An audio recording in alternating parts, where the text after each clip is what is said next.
Lesson 28, Complex Fractions, Rationalizing the Denominator. Now, remember that a complex fraction is a fraction of fractions. And what we do is very simple. We are going to multiply the 2 on the outside, and we're going to write that multiplication on the top in the denominator. And then we're going to multiply the ones inside or in the middle, and that one is going to go in the denominator. Now remember that we always reduce whenever we can, so we are going to cancel these y's, and the answer is x over a plus b. And that's our answer. In the second example, we have to do the same. We multiply the ones in the outside, and then we write over the multiplication of the ones in the inside. Now notice that in this case, x plus b also cancels with x plus b. That's why I didn't multiply directly times the a or the m, because I knew they were going to cancel. Now if you notice in both exercises, the denominators are the same.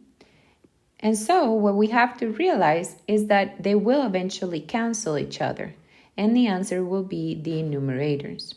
Now, when we have to rationalize the denominator, we have to take the radical from the denominator.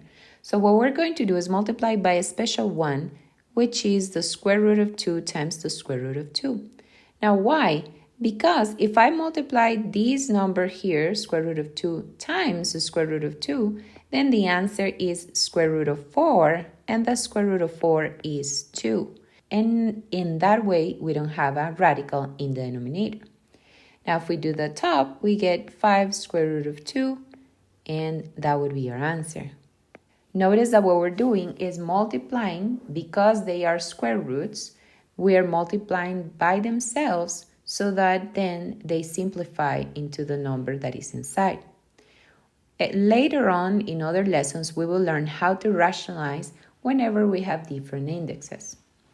In the second one, we have to multiply by the square root of 7.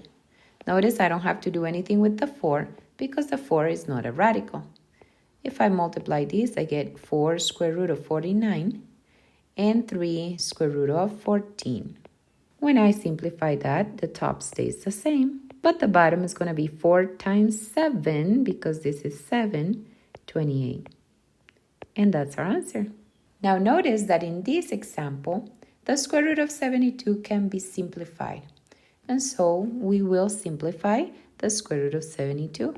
So we have 5, and 72 is the square root of 36 times the square root of 2, because 36 times 2 is 72.